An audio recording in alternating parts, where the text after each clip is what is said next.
Si usted dice, Sergio, yo ni sé cuál fue la promesa dada a Abraham y ni sé cuál fue la ley dada a Moisés, ahorita lo vamos a ver y también vamos a ver qué implicaciones tiene eso para su vida y mi vida, porque sí tiene implicaciones serias y eternas. La promesa dada a Abraham y la ley dada a Moisés nos confrontan o debe de confrontar a todo, pues a todo ser humano, vamos a ponerlo así. Pero Lucas 18 nos dice del pensamiento de, vamos a decir, de los fariseos o de los judaizantes, y el pueblo de Israel se había apartado de la ley y entonces Dios los dispersa, pero cuando se vuelven a unir se van, vamos a decir que al otro lado, y empiezan a formarse grupos de religiosos, y entre ellos los fariseos. Los fariseos son aquellos que se llamaban a ellos santos. Ese es el significado de la palabra fariseo, y todos obviamente conocemos el trato que Jesús tenía sobre los fariseos. Ahora, algunos fariseos se convirtieron a Cristo, no podemos negar eso, pero había algo en su corazón que los hacía, vamos a decir, abrazar la ley de una manera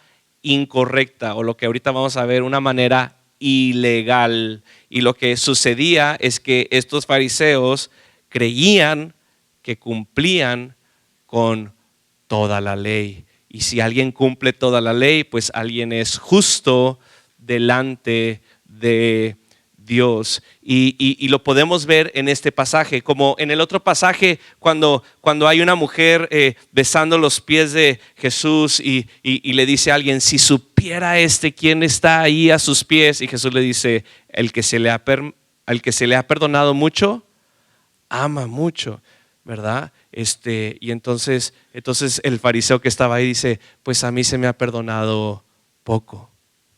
El problema es que a el que se le ha perdonado, a todos se nos ha perdonado mucho. Y el problema, ¿verdad?, con la ley, de tomarla de una manera incorrecta, es que usted piensa que puede cumplirla, ¿sí? Y de hecho los fariseos pensaban que podían cumplirla. Si usted lee Mateo 6, son varias ocasiones donde Jesús les dice, oíste que os fue dicho, mas yo os digo. Y lo que Jesús está diciendo es, los fariseos han interpretado la ley de esta manera, pero han negado el espíritu de la ley de esta otra manera. Y Jesús nos da instrucciones, y si usted lee Mateo 6, usted se da cuenta que definitivamente usted ha transgredido la ley, de que no hay manera de zafarse, de que no hay manera de decir, pues mi moral me protege o mi comportamiento me protege. Porque si algo hace el Evangelio de Cristo con nosotros es que primero nos deshace o nos desmorona. ¿Por qué? Porque luego nos levanta. Pero si usted no lo ha deshecho el Evangelio de Cristo, espérese tantito, porque hoy va a haber una oportunidad para eso. Y sabe que lo más misericordioso que Dios puede hacer con nuestras vidas es deshacernos, confrontándonos con la ley y su justicia y su rectitud, y haciéndonos dar cuenta que dices, no puedo. Y ahí, cuando estamos deshechos, es cuando Jesús dice, yo sí. Y es cuando Jesús dice, yo te salvo. ¿Okay? Entonces, el pastor Rolfo no sabía lo que hizo cuando me pidió que compartiera esto, porque me encanta, ¿ok? Verso 9 dice, de Lucas 18, a unos que confiaban en sí mismo, ¿como qué? Como justos. ¿Ha tenido usted a un amigo que es tan bueno que solo le falta ser cristiano? ¿Sí? Es decir, y uno está, híjole, ¿cómo le comparto, verdad? O sea, ¿cómo le digo, Señor, pues ponle una prueba bien difícil para que entonces se dé cuenta? El problema es que usted piensa que ese hombre es bueno y que solo le falta ser cristiano, ¿sí? Porque la verdad es que ese hombre es malo y necesita a Cristo. Y entonces aquí hay unos, ¿verdad? Que me encanta porque dice, confiaban en sí mismos como justos. Si alguien confía en sí mismo como justos, no necesita el evangelio. Esa misma persona es su evangelio. Yo soy mis buenas noticias porque yo soy recto delante de Dios. Pero el evangelio lo primero que dice, eres un pecador, estás muerto. Sí, Efesios 2 nos dice toda la porquería que éramos antes de Cristo. ¿Quiénes? Todos. ¿Sí? Romanos 1, 2 y 3 nos dice, te crees gentil, pues eres injusto. Te crees judío, eres injusto. Te crees moral, eres justo. Por cuanto todos hemos pecado y estamos destituidos de la gloria de Dios. Es decir, todos. Pero estos me encanta porque confiaban en sí mismos como justos. ¿Puede alguien confiar en sí mismo como justo? Sí. Pero esa persona es igual de pecador que todos. El problema es que esa persona está cegada al evangelio. Y dice, y menospreciaban a los otros, dijo también esta parábola. Es decir, había ahí quienes confiaban en sí mismo como justos y despreciaban a los otros. Es el espíritu farisaico, ¿verdad? De qué bueno que no soy como tú, de yo te juzgo, yo te menosprecio, yo estoy en otro nivel y por eso yo en las plazas se me reconoce y por eso yo me siento en las sinagogas al frente y por eso yo soy fariseo. Y entonces Pablo dice ahí en Filipenses 3, dice, yo era fariseo de fariseos, o sea, de los santos santurrones, ¿verdad? Sí.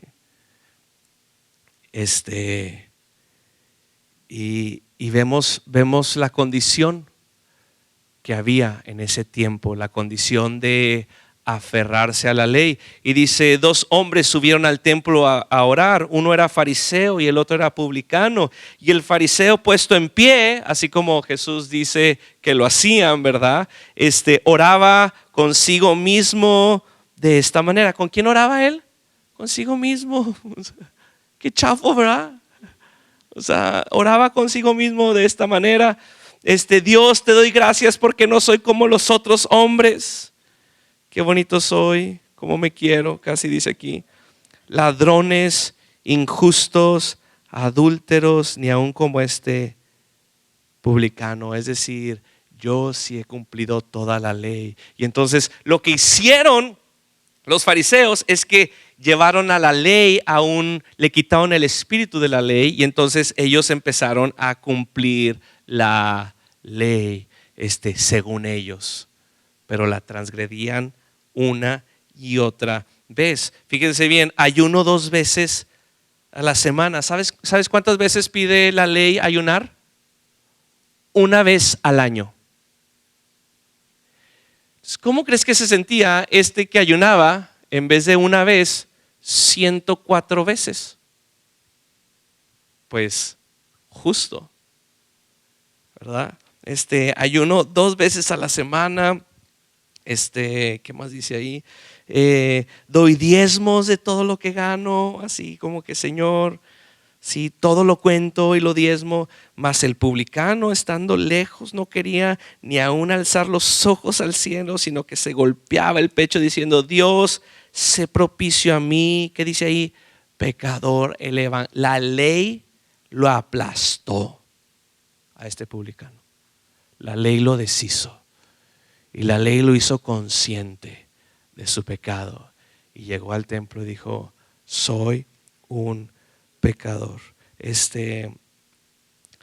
Dice, os digo que descendió a su casa, ¿qué dice ahí? Justificado antes que el otro. O sea, el que se creía justo no salió justificado y el que salió arrepentido salió justificado. Entonces, vamos a ver otra vez, vamos ahora a Gálatas para ver la relación entre la ley y la promesa. Acompáñenme a Gálatas capítulo 3.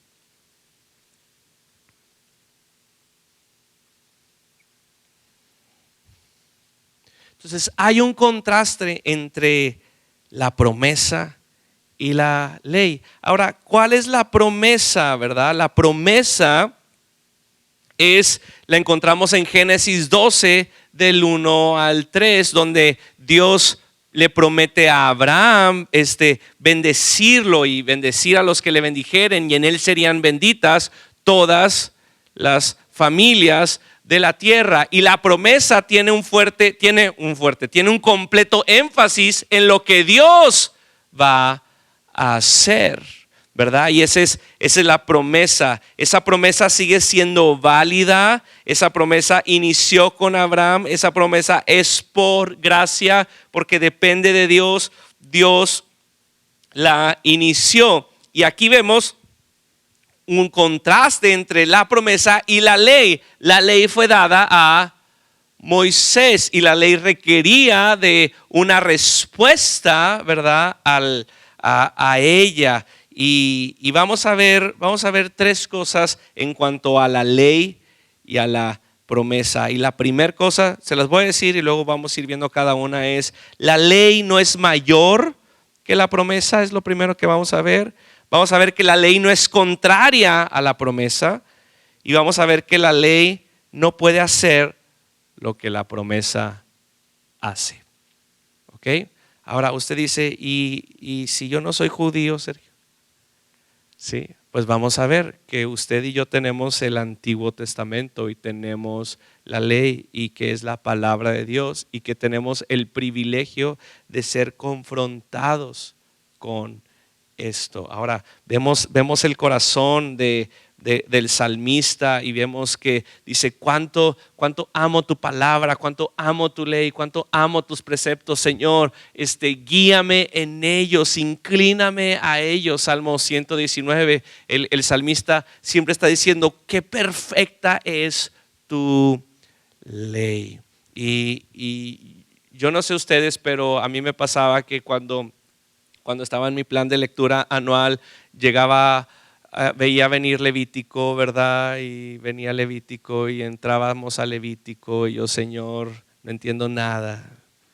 ¿Qué es esto? Y luego dejaba de leer en Levítico como por enero 24, ¿verdad? Por ahí. Y yo le quiero animar a que usted lea la ley, medite en la ley. Y ahorita le voy a decir cómo. No tratándola de cumplir, sino encontrando a Cristo en ella, la revelación de Cristo en ella. Y cuando yo empecé a ver a Cristo en la ley y cómo Él iba cumpliendo toda la ley, para mí fue de veras un ánimo para exaltar a Jesús, adorar a Jesús aún con más intensidad. Y yo le puedo animar a eso. Pero lo primero que vamos a ver, verso 19 y verso 20, Pablo responde en sus cartas, hace preguntas que sus lectores podrían estar haciendo, y entonces él hace preguntas y se responde. ¿Y por qué hace preguntas? Porque él dice: si tú sigues mi lógica inspirada por el Espíritu Santo, pueden saltar estas preguntas y yo te las quiero responder, porque no quiero que te quedes como pensando que lo que yo estoy diciendo va en contra de lo que Dios hizo y está haciendo. Verso 19, entonces, ¿para qué sirve la ley? ¿Sí? Usted está leyendo Levíticos y dice: ¿para qué sirve esto? ¿Sí? Dice: fue añadida a causa de las transgresiones, hasta que viniese la simiente a quien fue hecha la promesa. Pregunta: ¿quién es la simiente?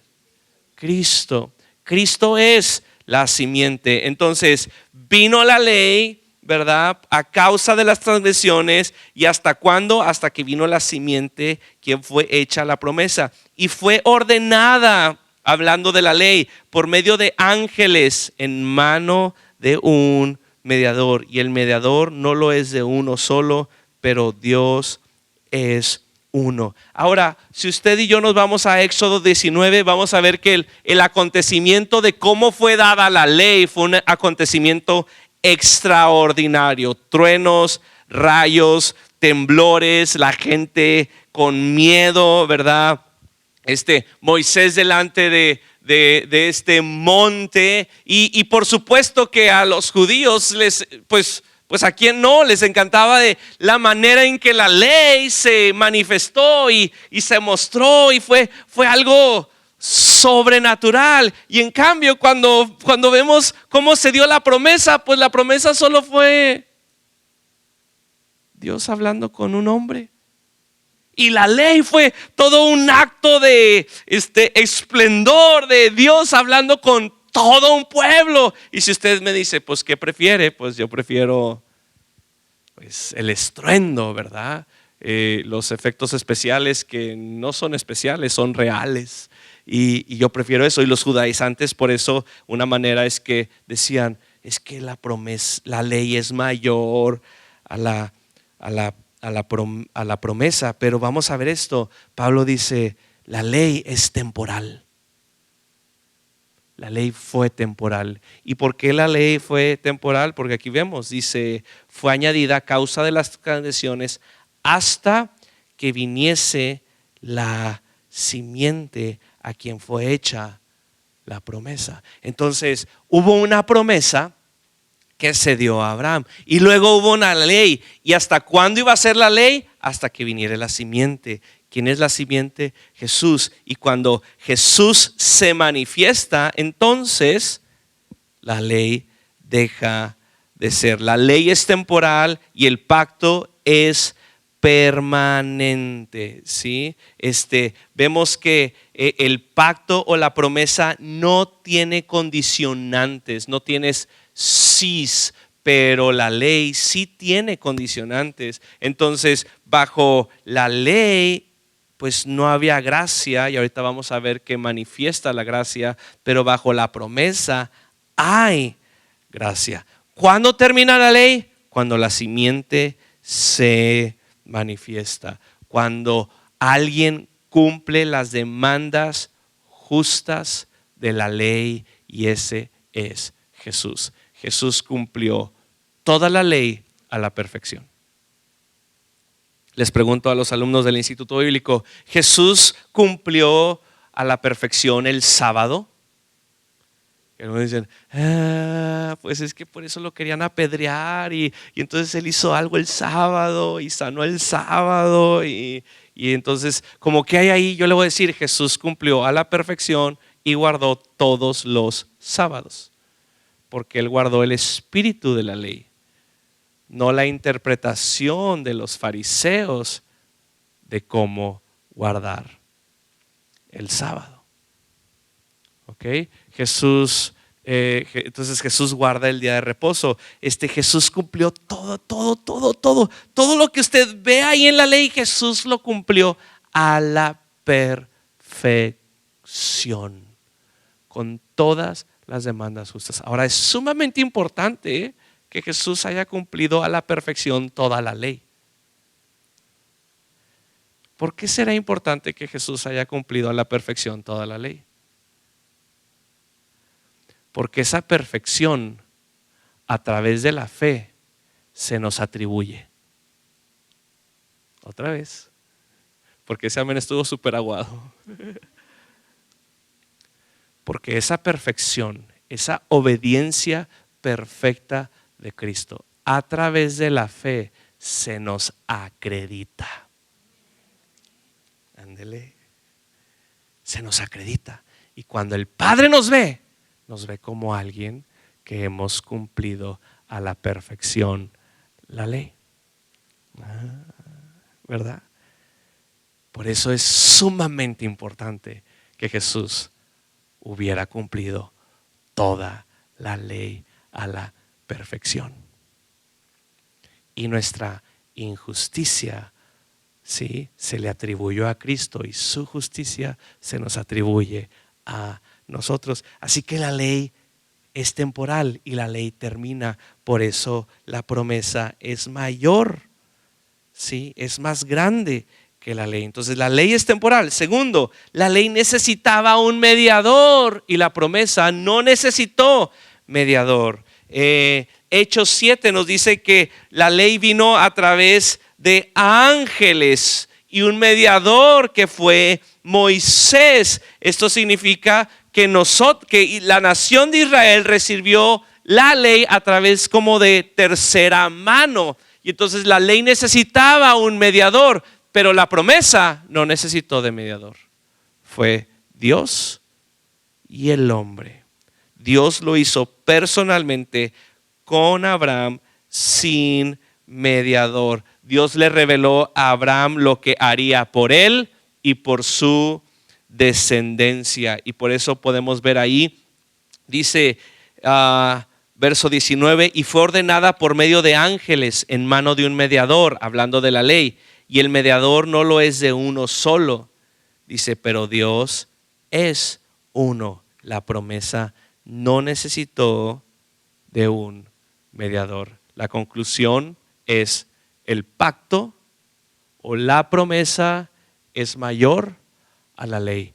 La promesa que se le hizo a Abraham es mayor a la ley. Ahora, la ley no es contraria a la promesa. Verso 21 dice, luego la ley es contraria a las promesas de Dios. Es decir, Dios no sabe lo que hizo con su mano derecha y con su mano izquierda. Es decir, hay una contradicción entre la ley y la promesa. Hay una contradicción entre la gracia y la ley, y Dios no se contradice.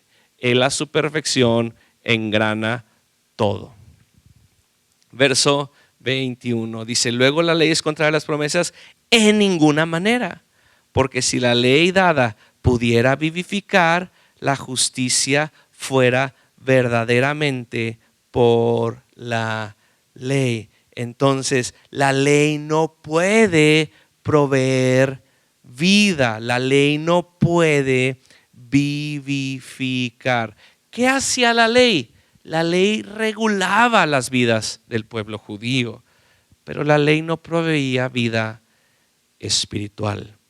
Si quiere podemos ver el verso 21 del capítulo 2, que puede ser enlazado con el verso 21 del capítulo 3. Dice, no desecho la gracia de Dios, pues si por la ley fuese la justicia, entonces por demás murió Cristo. Si la ley pudiese vivificar, Cristo no hubiera necesitado encarnar.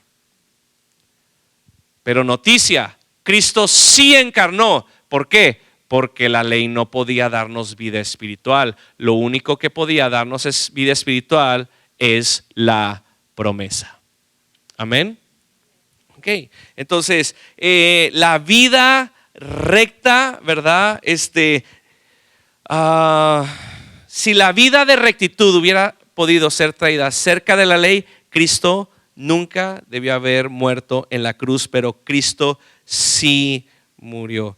Entonces, ¿qué sucedió? Que el pueblo de Israel empezó a adorar a la ley y todo empezaba a girar alrededor de la ley. Y entonces lo que hizo el pueblo, ¿verdad?, fue una religión por obras para autojustificarse. ¿De acuerdo? ¿Y cómo se justifica uno? Por mis obras. Y entonces uno muestra su justicia delante de Dios, pero no hay ni un justo ni aún uno solo, dice Romanos. Y entonces cuando yo trato de presentar mi justicia delante de Dios, esta se desmorona. Siempre. Y aquí es cuando volvemos a Lucas 18 que dice, unos que confiaban en su propia justicia. El que confía en su propia justicia no necesita el evangelio, pero el que confía en su propia justicia no es salvo. ¿Sí? Y entonces escuchamos a aquellos que dicen, yo no necesito a Dios o yo soy bueno. ¿Sí?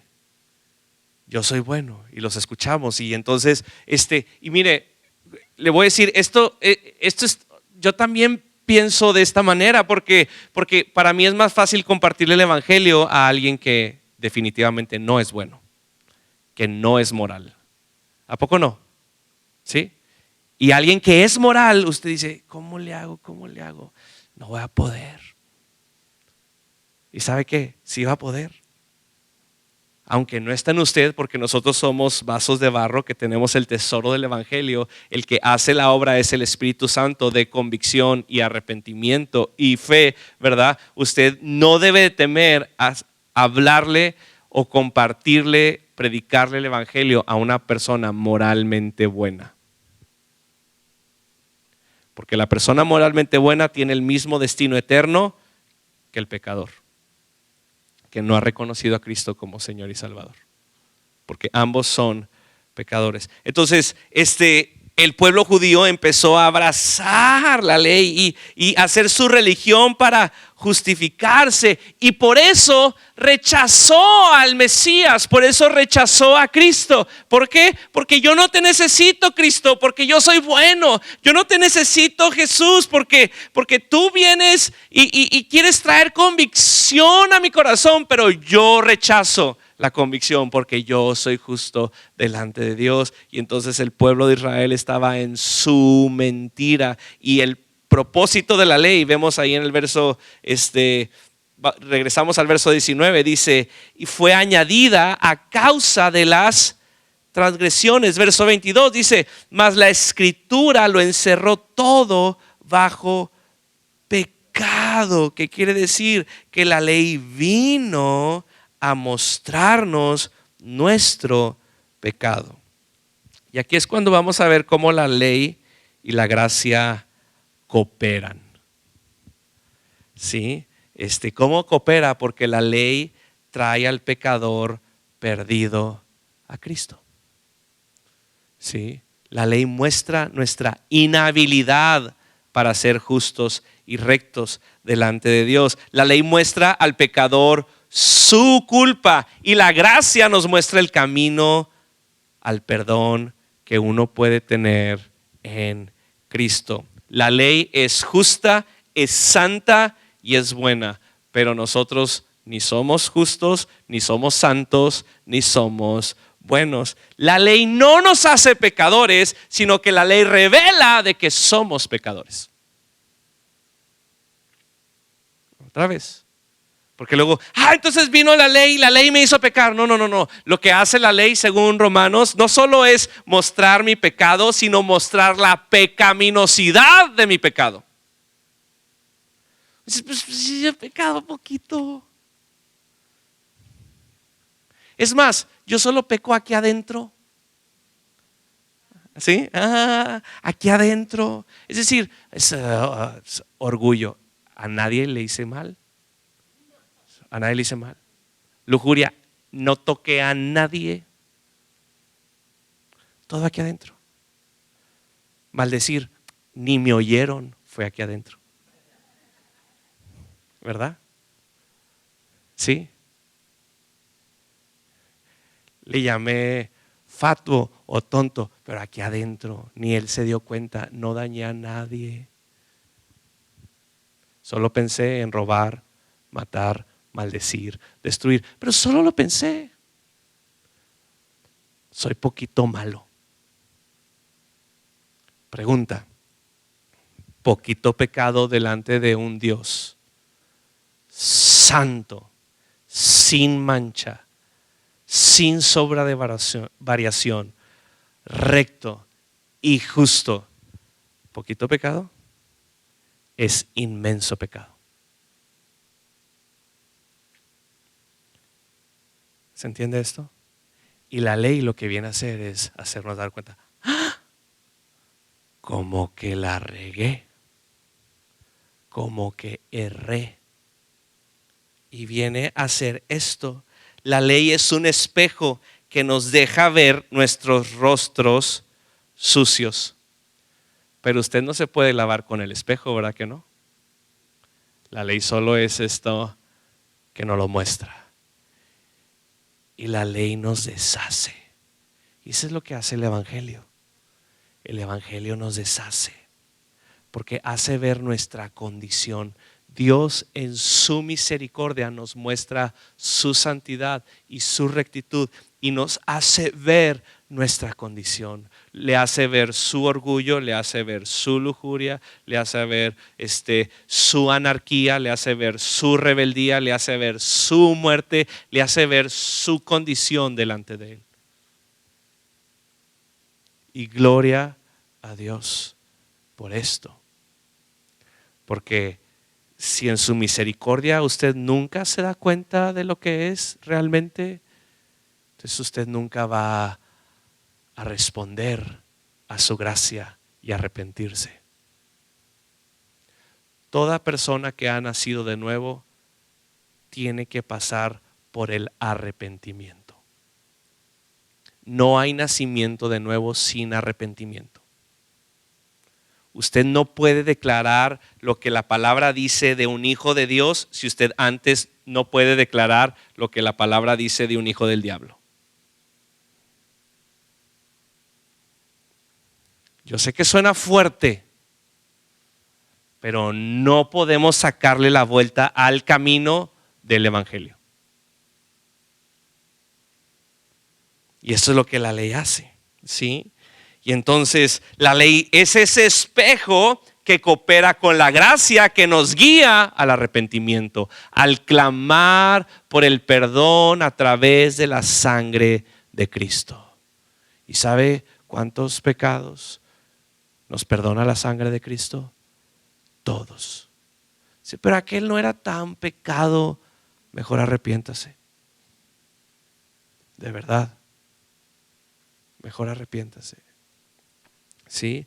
Entonces, la ley tiene un uso legítimo y tiene un uso ilegítimo, ¿verdad? La ley tiene un uso legal para revelar el pecado y para llevar al hombre a su necesidad de un Salvador.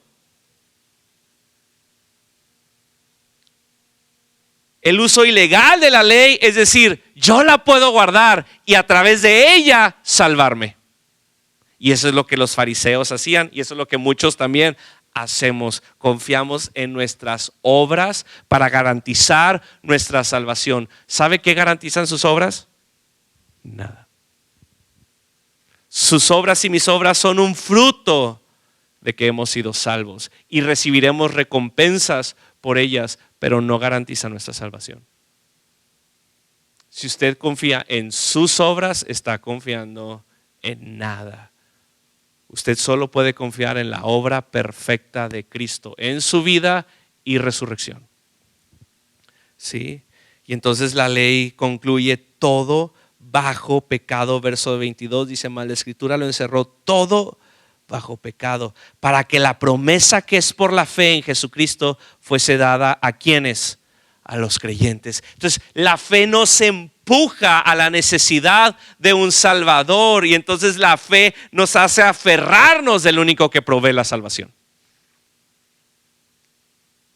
Cuando usted comparte el evangelio, usted tiene que compartir de la santidad de Dios y de su rectitud, y la persona tiene que ser capaz de ver su condición real delante de Dios. Hay personas que nunca ven su condición real delante de Dios y simplemente nomás el domingo iban a un edificio y ahora el domingo van a otro edificio. Y qué triste que esas personas creen que son salvas porque cambiaron de edificio los domingos. Todos necesitamos ser guiados al arrepentimiento, al lavamiento por la sangre de Cristo. Todos, todos, todos. A nadie nos gusta ser confrontados, pero una vez que entendemos el perdón completo por la obra de Cristo en la cruz, ese es el evangelio, esas son las buenas noticias. Eso es lo que Dios hizo por nosotros. Dios no tiene dos caminos para la salvación, uno a través de la ley y otro a través de la gracia. No, Dios solo tiene un camino para la salvación y ese camino es la fe en Jesucristo. Entonces la ley fue dada para conducirnos o preparar el camino hacia Cristo. Verso 23, pero antes que viniese la fe, estábamos confinados bajo la ley. Entonces, ¿cuándo vino la fe? Pues vino cuando vino la simiente, cuando vino Cristo. Y antes de Cristo estábamos confinados. La palabra confinados viene de atrapados o puestos en prisión. ¿Sí? Bajo la ley. Dice, encerrados para aquella fe que iba a ser revelada. Verso 24, de manera que la ley ha sido nuestro ayo, o podríamos decir nuestro maestro o nuestro tutor para llevarnos a Cristo a fin de que fuésemos justificados por la fe. Verso 25, pero venida la fe ya no estamos bajo el tutor, pues todos son hijos de Dios por la fe en Cristo Jesús. Aquí Pablo usa una ilustración que las casas o los hogares griegos entendían, y esto era que un esclavo educado era el encargado de llevar al niño no ciudadano a la escuela, y no solo de llevarlo, sino también de instruirlo, guiarlo y hasta disciplinarlo. ¿Sí? Entonces, este no es un maestro de escuela que solo recibe al niño 6 horas. Este es alguien que constantemente está con el niño, ¿verdad? Y Pablo usa esta ilustración y lo que está diciendo, primero, lo que está diciendo es, la ley no es tu papá. ¿Se entiende esto? O sea, tú no le debes nada a la ley. Tú que eras hijo, no eras hijo de la ley. Tú eres hijo de la promesa. La ley solo está ahí para guiarte.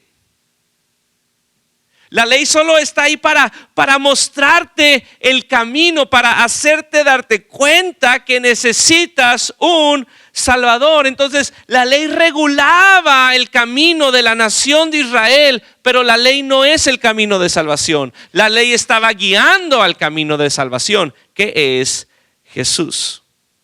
Entonces, los judíos pensaban que la ley era el camino de salvación, pero lo más importante es que cuando un niño tenía edad y pasaba a madurez, ya no necesitaba al tutor. Cuando un niño pasaba a ser ciudadano, ya no necesitaba a este esclavo que lo guiara. Entonces, la ley se dedicó a preparar a la nación de Israel para que cuando la simiente viniera, que es Jesús, ellos reconocieran al Mesías. Ese era el propósito. ¿Sí? Y entonces Dios tenía una meta, o vamos a decir, tenía una estrategia o un programa, ¿verdad? Y antes de que la fe viniera, vino esta ley porque estábamos confinados, o el pueblo de Israel estaba confinado. Y entonces lo que hacía esto era que estaban listos para recibir al Mesías, pero ellos usaron ilegalmente la ley para confiar en su justicia. Y en vez de reconocer al Salvador, lo negaron. Y en vez de reconocer el propósito de la ley, que era guiarlos a Cristo, se envanecieron con la misma ley. Las demandas de la ley recordaban que el pueblo de Israel necesitaba un Salvador. ¿Sí? Los tipos y símbolos de la ley recordaban, sí, eran imágenes del Mesías. Mateo 19 no lo vamos a leer, pero conocemos que vino un joven rico que había cumplido ¿qué? Toda la ley. Sí, fíjense bien, ¿a dónde lo llevó la ley? A Cristo. Él llegó corriendo a Cristo y dijo: Maestro, he cumplido toda la ley. Y entonces Jesús, ¿verdad?, toma su ídolo de la ley y lo deshace y le dice, ¿verdad?, he cumplido todos los mandamientos. Dijo todos menos no codiciarás, pero los dijo todos, ¿verdad? Y entonces Jesús le dice: ¿qué más me hace falta? Y Jesús, ¿verdad?, le muestra su condición pecaminosa. ¿Para qué? Para que este joven rico diga, no puedo, necesito que me salves, necesito que me ayudes, necesito que me limpies, necesito la vida eterna. Y Jesús lo confronta, ¿verdad? Y este joven dice, no. Y se aferra a la ley. Y se va triste, pensando que él era salvo. La ley cumplió su propósito, lo guió a Cristo. Pero su condición de autojusticia o justicia propia lo hizo rechazar al Mesías. Entonces, este es un ejemplo, ¿verdad? Y lo que sucede es que este guardián o este maestro, ¿verdad?, nos lleva a Cristo, o el propósito es llevar al pueblo de Israel a Cristo, de manera que la ley ha sido nuestro ayo. Verso 24 dice, para llevarnos a Cristo, a fin de que fuésemos justificados por la fe. Justicia, somos justificados por la fe. Romanos 3, léalo, somos justificados por la fe. ¿Por qué? Porque nuestros pecados son atribuidos a Cristo y estos fueron castigados en la cruz, y su justicia fue atribuidos a nosotros a través de la fe, y solo fe. Creo en ti, Jesús, creo en tu obra, creo que eres Dios, creo que eres Señor, creo que moriste por mí, resucitaste al tercer día. Yo creo que tú eres quien tú dices que eres. Yo creo que eres Dios, y entonces sucede esta obra milagrosa de que soy arropado con su justicia, y ahora el Padre me ve como ve a Cristo. Así, justificados por la fe. ¿Nos podemos justificar por las obras? No, nunca. Dice, pero venida la fe, ya no estamos bajo el ayo. Es decir, cuando hemos creído, entonces le decimos adiós a este tutor. ¿Por qué? Porque ya no somos niños, ya somos hijos de Dios.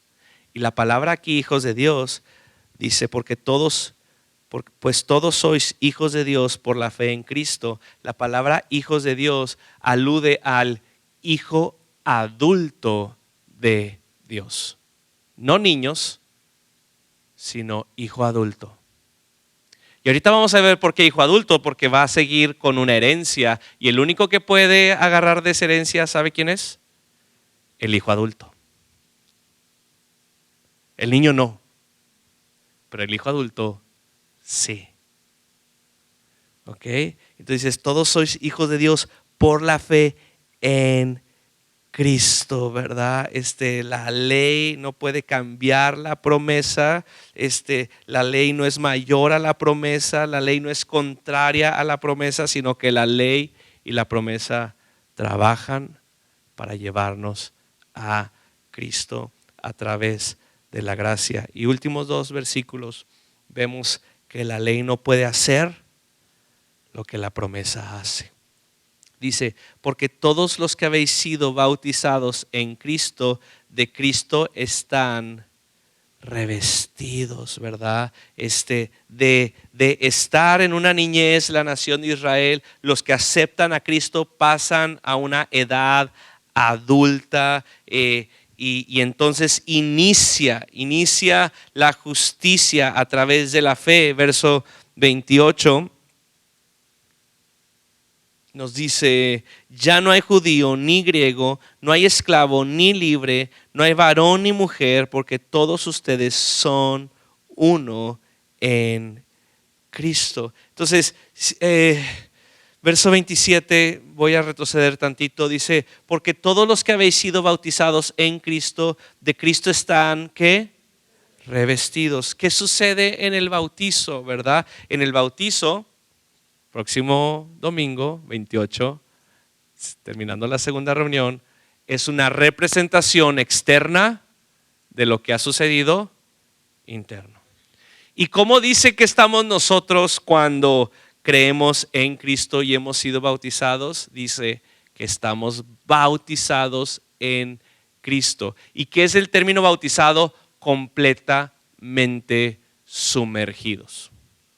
Ahora, Efesios nos dice que Cristo more en nuestros corazones, pero Gálatas nos dice que no solo Cristo mora en nuestros corazones, sino que usted y yo estamos completamente sumergidos en Cristo Jesús.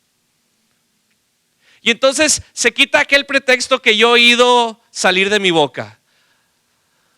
Es que hay áreas que todavía no le entrego al Señor. ¿Lo ha oído usted? Sí. ¿Sabe que cuando estamos sumergidos completamente en Cristo, no hay áreas que usted no le puede entregar a Cristo Jesús? Porque es todo usted en todo Cristo.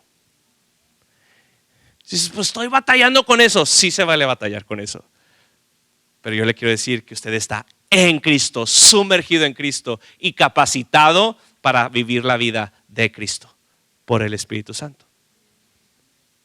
Okay. Una de las mentiras que el diablo nos vende es que usted no puede. Y usted solo, ¿sabe qué? No puede. Pero en Cristo tenemos la victoria. Toda la victoria. ¿Toda la victoria para qué? Para ser como Cristo. Sí, en Él estamos bautizados, ¿verdad? Y entonces es este niño que deja sus vestiduras de niño y entonces se pone sus vestiduras de ciudadano celestial. De Cristo, dice ahí, revestidos. De Cristo estás revestidos. Nuestra ropa, sí, estamos arropados de Cristo. Sí, tenemos un estatus de hijos adultos delante de Dios. Verso 28, ya no hay judío ni griego. ¿Qué hacía la ley? Hacía diferencia. La ley decía, hay griegos, ¿verdad? Y hay judíos, tú la cumpliste, tú no la cumpliste, ya no hay judío ni griego, no hay esclavo ni libre, no hay varón ni mujer, porque todos ustedes son uno en Cristo Jesús. Esta es una declaración que quita diferencias y distinciones, ¿sí? Lo que la ley sí hacía. Y entonces volvemos al fariseo que decía, qué bueno que no soy como aquel. ¿Y sabe qué? Cuando usted llega a Cristo, usted tiene hermanos en Cristo que eran igual de viles pecadores que usted y yo. Dices, no, pero si supieras cómo pecó él. Y entonces yo le digo, arrepiéntase y crea en Jesús. Porque ese es un espíritu de ley, de yo soy mayor a Él. Y si usted ha pecado, según usted poquito, yo quiero que abra sus ojos delante de la santidad de Dios y vea que usted ha pecado grandemente. Que su pecado no es pecadito, es grande pecado pecaminoso. Y que usted tiene una naturaleza inclinada al pecado y que si no se rinde a Cristo completamente, entonces usted no es salvo y usted necesita rendirse a Cristo. Y entonces dice, ¿cómo puede Él amar mucho? Porque mucho se me ha perdonado. Dice, ¿cómo puedo amar más a Dios? Dese cuenta de su pasado. Sí. Así es de que, no, pues es que quiero volver al primer amor. Dese cuenta de la naturaleza de pecador que era.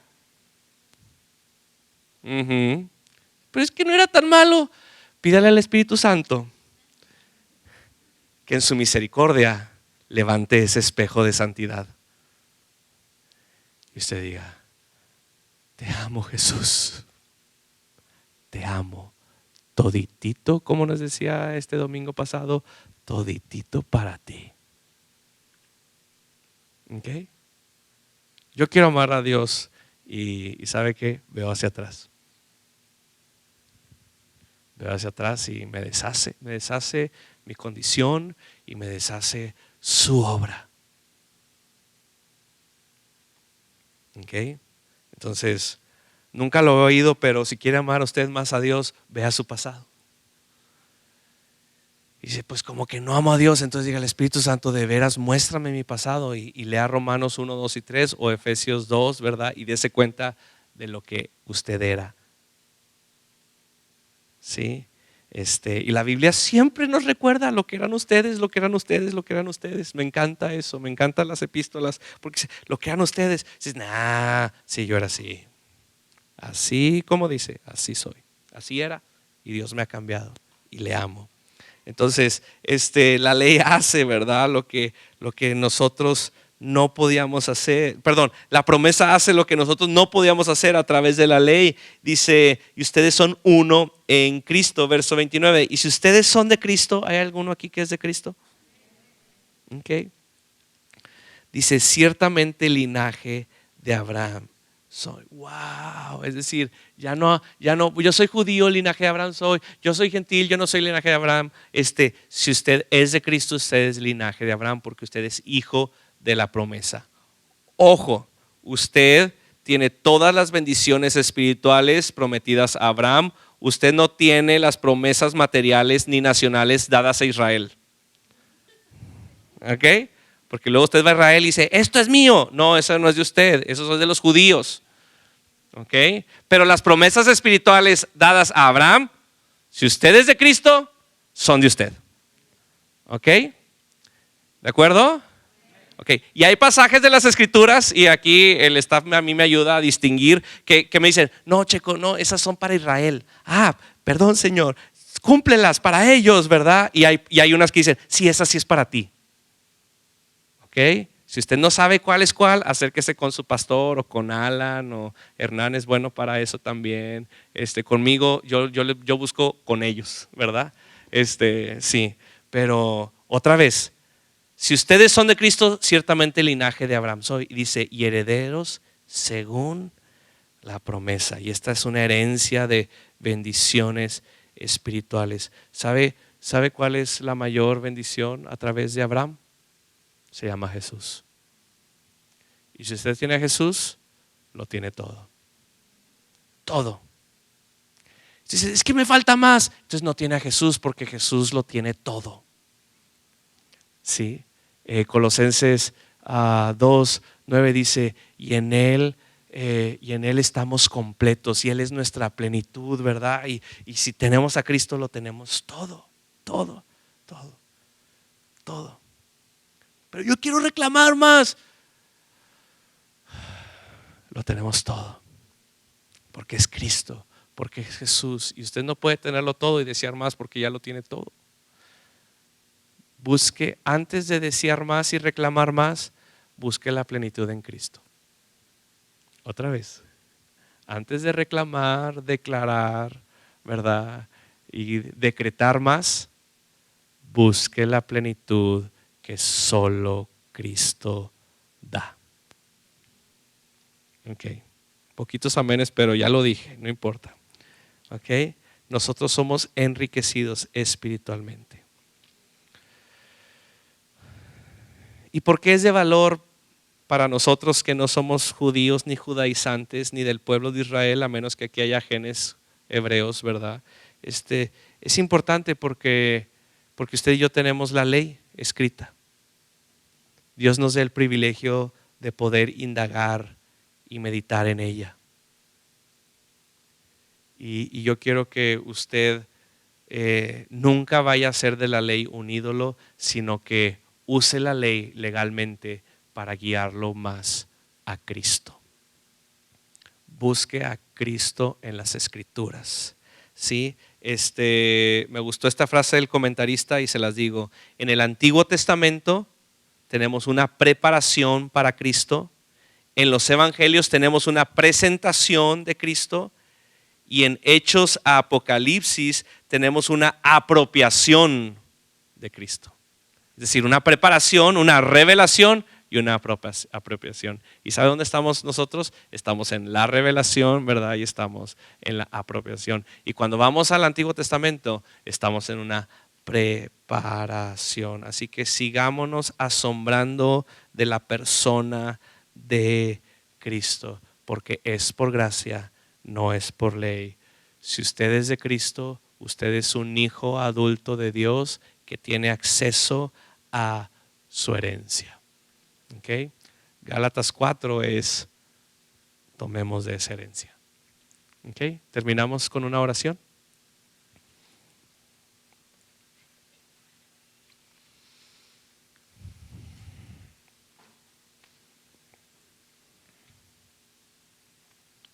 Tal vez tú estás aquí y la ley te está guiando a Cristo. Tal vez tú has confiado en tus obras y en tu justicia. Tal vez tú has confiado en que tú eres bueno, moralmente bueno. Yo te quiero decir que la palabra de Dios nos dice que no hay ni uno bueno. Y yo te quiero animar a que puedas rendir tu corazón a la misericordia de Dios. Y si tú necesitas responder al Espíritu Santo arrepintiéndote, hazlo. No hay nada mejor que Dios revelando tu condición, guiándote al arrepentimiento, porque después del arrepentimiento hay un perdón completo, sin reservas. Ese es el mensaje del Evangelio. Tú y yo y todo ser humano necesitamos responder al Evangelio, arrepintiéndonos y creyendo en Jesús. No es una fórmula, es un proceso en que Dios nos da la misericordia y la gracia de caminar en Él. Cree en Jesús. Sí, te es necesario nacer de nuevo para experimentar la vida de propósito, de deleite, de plenitud y eterna que solo Dios, tu Creador y mi Creador, nos da. Espíritu de Dios, tú que inspiraste cada una de estas palabras, tú que sabías que las leeríamos y estudiaríamos en esta noche, tú que estás plantando tus verdades, tu doctrina en nuestros corazones, haznos responder. Haznos responder en arrepentimiento y en fe. Haznos distinguir la ley y su propósito para abrazar por la gracia la promesa. La promesa que tú le hiciste a un hombre hace miles de años, que a través de él tú bendecirías a todas las naciones de la tierra y a todas las familias de la tierra. Esa promesa que está disponible hoy y me ha alcanzado a mí. Yo te pido, Espíritu de Dios, que el mensaje del Evangelio de Cristo sea implementado, plantado en nuestros corazones. Que no resistamos la convicción del Espíritu Santo. Y que procedamos al arrepentimiento y a la fe. Yo te pido, si alguno de nosotros que estamos aquí confiamos en nuestras obras como méritos, que tú deshagas esa noción por el poder sobrenatural del Espíritu Santo. Si cualquiera de aquí confía en su propia justicia, en su bondad, en su moral, yo te pido que manifiestes y reveles la santidad, la rectitud y justicia del único Dios verdadero, guiándonos a la fe de Cristo. Yo te pido que los que estamos aquí podamos caminar en esa ciudadanía celestial, en esa herencia en Cristo, en el nombre de Jesús. Yo te lo pido. Amén y amén. Dios le bendiga, Dios le guíe, el Espíritu Santo le ministre y le use. Y terminamos solo con estos breves anuncios otra vez. Velada de oración el viernes, evangelismo el sábado, bautizos el domingo. Nos vemos si Dios quiere.